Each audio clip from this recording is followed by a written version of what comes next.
Oke, kembali lagi dengan gue Brandon. Gue Angel. Kita sepasang suami istri yang sering sekali mendapatkan pertanyaan-pertanyaan aneh dari orang-orang sekitar kita putar dengan relationships. Jadi kita memang membuat beberapa video untuk bisa menjawab pertanyaan ini satu persatu. Jadi mungkin kira-kira hari ini apa pertanyaan yang akan kita jawab, Bu Angel? Gimana sih caranya dapat restu calon mertua? Karena banyak banget sih teman-teman kita bilang kita relatif lumayan smooth lah, kira-kira kayak gitu. In fact sekarang aku lumayan cukup dekat dengan keluarganya Angel, dan Angel juga cukup dekat dengan keluarga aku, dan itu memang ada tips and triknya tersendiri sih, karena kita juga tahu di luar sana lumayan banyak yang struggle dengan hari ini karena gak direstuin lah, atau mungkin misalnya gak dapat izin lah, itu banyak banget kan kayak gitu. Nah mungkin langsung aja yang pertama itu terkait dengan intention. Ketika kalian bertemu dengan calon mertua atau akan bertemu dengan calon mertua, itu memang di awal udah bukan tentang oh gue mau dapat izin nih, atau gue mau dapat restu nih,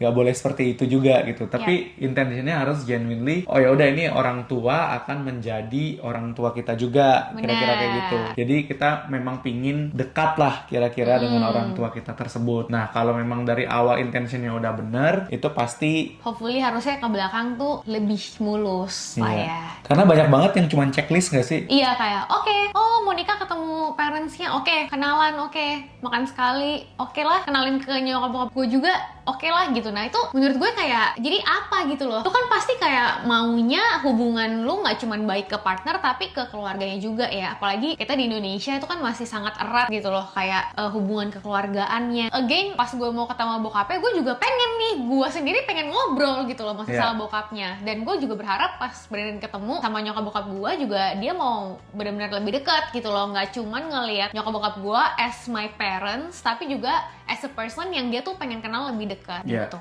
Jadi emang intentionnya harus benar aja sih. Never ever kayak oh ya udahlah ini cuman part of the process aja sebelum nikah. Yang penting ketemu, minta izin dan lain sebagainya. Karena itu nanti pada saat ketemu gak bisa dibohongin sih. Itu akan refleksi sendiri gitu, dari kayak cara ngomong, level of engagement ketika ngobrol dan lain sebagainya. Itu tuh pasti akan kelihatan lah kira-kira kayak gitu. Jadi just have a genuine intention. Itu mungkin tips yang pertama dari kita. Dan first impression is very important sih. Karena kayak mungkin kalau misalnya dari cewek, dari penampilan, rapi, apalagi parents itu biasanya cenderung lebih ngejudge gitu ya, maksudnya nggak usah belum ketemu aja udah dijudge duluan gitu biasanya kebanyakan orang. Dan masalah-masalah yang kita alami itu biasanya udah dijudge duluan. Nih kalau mami lihat nih dari sosial medianya kayaknya dia playboy deh, pasti tuh banyak tuh yang kayak begitu kan. Nah itu lu udah dijudge duluan. Nah gimana caranya lu dateng dan lu bisa memberikan first impression yang baik, entah itu dari penampilan lu, gue nggak tahu deh potongan rambut lu mau kayak gimana, yang lu paling ganteng, yang lu paling rapi gitu. Dan yang gue lakuin waktu itu bahkan gue udah punya tato, terus gue tahu bokapnya Brandon tuh nggak suka sebenarnya. Yang gue lakukan adalah ya gue tutupin, gue pakai baju yang lebih sopan dan lebih rapi dulu gitu. Cara ngomong juga sangat-sangat memberikan impresi yang kuat gitu. Misalnya keluarganya emang biasanya ngomongnya kasar atau belak-belakan. Kan ada orang yang sama mama papanya tuh nggak ngomong aku kamu, bahkan mereka manggil nama. Nih Angel mau pergi dulu ya. Ada yang kayak gitu. Ada yang ngomong sama mama papanya gue lu juga. Mungkin bagi mereka itu hal yang biasa. Nah itu kan sebenarnya harus lu pelajari juga gitu doh. Dan itu bisa jadi either kayak bikin lu disukain banget atau enggak bikin lu jadi makin gak sukain gitu. Intinya sih sebelum kita bertemu dengan orang tua atau calon mertua, pasti udah ada prejudice tentang diri kita masing-masing lah. Mereka pasti seperti yang Angel bilang, oh ini mungkin playboy, oh yang ini mungkin cewek nggak benar atau apalah. Nah, banyak deh tuh. Nah first impression ini gunanya adalah untuk tidak memvalidasi prejudice yang mereka punya. Karena ketika kalian gagal untuk meruntuhkan semua prejudice yang mereka punya tentang diri kalian, nah itu kedepannya udah bakal ribet. Jadi first impression tuh emang very important lah menurut kita kayak gitu. Kalau misalnya cowok itu biasanya, apalagi cowok kan biasa ketemu sama orang tua yang laki ya, itu biasa di situ. Kalau dari aku sih menurutku there is a difference between confidence and arrogance. Confident itu apapun yang dia tanya lu bisa jawab, dan itu berdasarkan memang dari pengalaman hidup lu. Kalau memang ditanyain kamu uangnya udah berapa, oh lumayan om, udah 100M, that's confidence. Tapi arrogance adalah ketika ditanya, oh kamu suka main bulu tangkis nggak? Enggak lah om, aku sukanya cari duit aku aja udah 100M, that's arrogance. Karena lu mencari celah untuk lu bisa untuk show off, nunjukin, untuk lu bisa flexing. That's arrogance gitu. Kalau confident itu ya udah ngalir aja, tapi Yeah. apapun yang ditanya itu ya kita jawab sesuai apa adanya aja, kira-kira True. gitu. Mungkin kalau dari aku cara untuk bisa memberikan good first impression seperti itu sih. Next, tapi mungkin very important juga untuk kalian slowly become yourself lagi throughout the relationship lah, Ya, kira-kira gitu. benar. Karena mungkin kalau first impression itu pasti kita sedikit banyak itu tidak menjadi diri kita sendiri lah. At least yang prejudice tadi udah oke-nya udah enggak deh. Betul. Nah, itu kita mungkin bisa slowly lebih terbuka lah dengan Ya.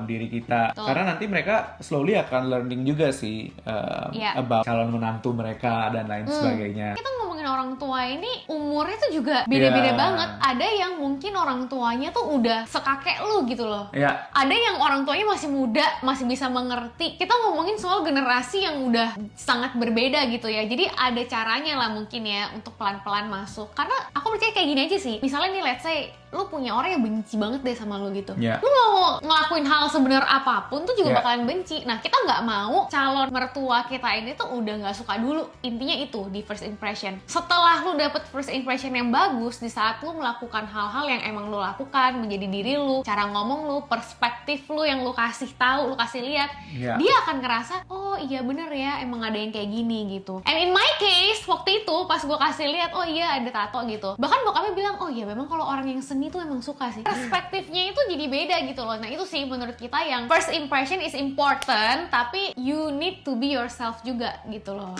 Iya, kalau aku sih awal-awal makannya kayak dikit-dikit gitu kan. Wah Kayak, sekarang, kalau sekarang habis itu sekarang semua keluarga gue tau lah dia tuh makannya over banget gitu Iya. loh. Pesan makan tuh kayak tapi malah jadi kayak dibeliin, oh Brandon suka makan ini, Ya, Brandon suka makan ini dan lain sebagainya. Dulu kan pelan-pelan awal-awal lah ya, pelan-pelan. makannya makan sushi gitu kan, kayak makan-makan, oh iya om ambil satu doang gitu kan. Kalau sekarang kayak kurang bisa nambah. Kayak nyari sendiri ke iya. dapur gitu. Malah bisa bilang, mie yang ini enak deh. Bisa Ya, kayak gitu. Jadi emang ada ada prosesnya lah ya. mungkin setelah kita be yourself, tapi ada beberapa hal juga sih yang perlu diperhatiin. Benar. Karena kalau misalnya orang tua itu kan pasti mereka udah grow up dan mereka punya sifat dan mereka punya habit yang memang sudah ada dari dulu kala gitu kan. Hal-hal yang udah sangat sulit diubah. Dan sebagai menantu dan anak, kita juga harus bisa respect their needs gitu. Physical needs, psychological needs, emotional needs, mental needs, itu semuanya harus bisa kita akomodasi dan itu adalah tugas kita sebagai anak dan menantu. Nah, yang kebanyakan case itu adalah anaknya bisa mengakomodate Tapi, itu karena iya, mereka udah makanya genuinely kayak oh oke, parents gue emang kayak gini. iya, dan udah lama kan mereka menghadapinnya, jadi kayak mereka bisa mengakomodasi needs Iya. itu, mereka udah ngerti. Sedangkan kita menantu atau calon menantu ini kadang tidak bisa terima karena mungkin itu sangat berbeda dengan figur orang tua kita. Kebanyakan seperti itu. Nah, itu gimana caranya kita sebagai menantu juga bisa mengakomodasi itu sih. Iya. Jadi respect their needs lah, kira-kira kayak gitu. Contohnya apa? Saya parentsnya udah single parent kali ya. Ya. Entah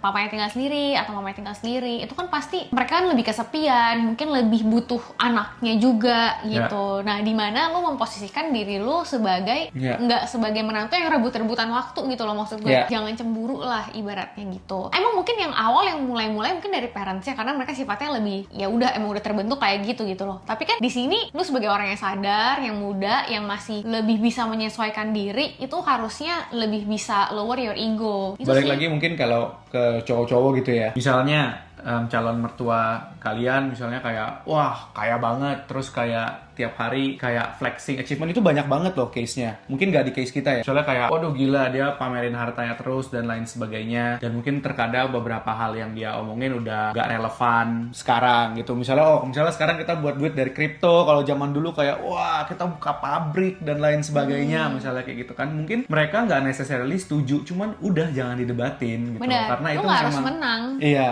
karena itu memang needs mereka aja untuk bisa menceritakan itu dan Kayak- menuangkan itu, dan mungkin intentionnya juga baik gitu loh. Intentionnya juga untuk memotivasi kita. Dan kalau kita nggak setuju ya udah ambil aja apa yang setuju, dan kalau nggak setuju ya it's okay gitu. Kadang mereka cuma mau didengerin aja kok gitu. Ada juga mungkin keluarga yang satu suka ngumpul banget, satu misalnya kayak nggak Emang terlalu budayanya nggak suka ngumpul, terus kebanyakan nantinya gila keluarga lu kok ketemuan terus sih kayak Iya, gitu. nah itu juga kan sebenarnya nggak bisa fair fair-fairan gitu loh, karena emang budayanya terbentuknya berbeda. Contoh lagi misalnya si Angel itu nggak suka makan padang. Dia tuh suka makan yang bersih-bersih. Misalnya kayak kuah-kuahan lah, sop dan lain sebagainya. Keluarga gua Chinese New Year makannya padang. Semua event Natal makannya padang. And I'm fine with that. Jadi kuota makan padang gue pas ketemu keluarga dia gitu. Jadi sampai pada saat Natal pun si Angel tuh udah bisa, oh ada papi ya udah kita makan padang aja yuk. Iya, cause everyone's happy. Kalau ego lu, kalau misalnya Chinese New Year kita steak lah. Iya, Natal makannya steak lah. Tapi atau kan apa itu gitu. udah, ya lu harus respect their needs kan. Maksudnya kayak lu nggak bisa juga maksain, ya kan? Itu juga kebalikan gitu loh. Pas lagi di Brandon keluarga gue juga ada beberapa hal lah yang Brandon akhirnya mengikuti gitu. Iya. In fact mungkin ini tuh bagian yang respect their needs ini harusnya lu bisa happy sih. Iya. Karena kayak di saat lu udah dapet restu, Iya. mereka akan semakin banyak ngomong sama lu. Iya. Itu salah satu halnya. Dan kadang tuh interesting juga sih lihat perspektif mereka gitu. Karena kan selama ini mungkin lu dapet perspektifnya dari orang tua lu yang sangat berbeda dengan menantu lu gitu loh. Dan nanti kalau lu connect the dots, oh pantesan lu bakal bisa belajar lebih banyak tentang pasangan lu sih. Setelah lu banyak ngobrol dengan menantu lu kayak, oh pantesan anaknya kayak gini, bapak mamanya kayak gini dan lain sebagainya. Jadi mungkin kalau dari yang kita omongin tadi sebenarnya ada satu equation sih yang sebenarnya gue pernah belajar dan cukup relevan lah di konteks yang ini. Jadi ada yang namanya itu trust equation. Jadi sebenarnya dapat restu dari orang tua ini kan sebenarnya gimana caranya kita bisa dapat trust kan dari calon orang yang sebenarnya kita nggak kenal sama sekali sebelumnya. Kita kenalnya sama anaknya. Jadi it's all about gaining trust gitu. Nah jadi equationnya itu yang di awal itu adalah credibility, reliability, intimacy dibagi dengan self orientation. Credibility itu masalah tentang kredibilitas lu lah yang tadi kayak gue jelasin, misalnya kayak wah gue udah achieve banyak, gue udah mapan dan lain sebagainya. Oke, lu kredibel gitu karena lu misalnya udah ada mobil, rumah udah siap dan lain sebagainya. That's credibility. Nah yang kedua itu adalah reliability. Ini anak bisa gue andelin nggak kira-kira kayak gitu? Bisa nggak nih gue titipin anak gue? Iya, bisa nggak gue titipin anak gue? Benar. Anak gue aman nggak kalau dari cowok ya? Karena lu bisa jadi credible tapi nggak reliable. Jadi semua ini tuh kayak berdiri sendiri-sendiri lah. Nah yang ketiga itu adalah intimacy. Nah, jadi seberapa dekat sih lu dengan orang ini? Itu untuk equation yang di atas dulu ya. Jadi credibility, reliability, intimacy. Nah, itu bisa dimain-mainin nih. Jadi misalnya, let's say di awal memang secara credibility mungkin kita belum semapan itu atau dibandingkan dengan mertua kita belum semapan itu. Ya udah, kita gedein di reliability sama intimasinya. Misalnya lu deket banget, lu jadi sering deep talk. Iya, dan lain sebagainya. Kayak dia ada apa, lu bisa dateng, lu bisa kayak reliable banget lah kira-kira kayak gitu. Atau mungkin kredibel banget kayak gitu ya. Yang reliable-nya karena lu sibuk, lu nggak terlalu reliable, tapi lu deket sama orang tuanya, itu juga bisa. Ya bagusnya sih ya tiga-tiganya ya, tiga-tiganya balance kira-kira. Iya. Nah, mungkin equation yang di bawah itu self orientation karena lu credible, lu reliable, lu intimate, tapi intention lu apa? Iya, self orientation lu apa? Kayak lu ada agenda nggak sih? Nah, itu balik lagi ke poin being genuine tadi.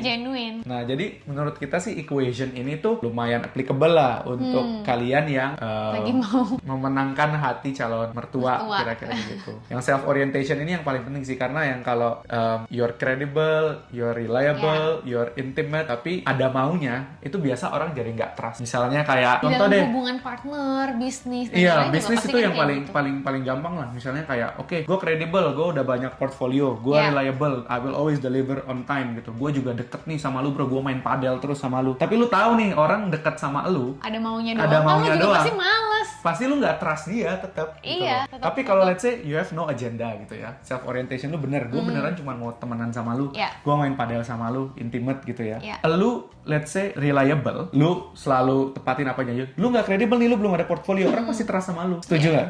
Setuju. That's it for this episode lah ya. Jadi if you guys like the content, kalian bisa subscribe dan juga like video ini, share juga ke teman-teman lain yang mungkin lagi mencoba memenangkan hati mertuanya, kira-kira kayak gitu. Dan please let us know your thoughts juga in the comment. So any follow up questions, stories, apapun taruh aja di kolom komen. And I think that's it for today. Thank you for listening. Bye bye.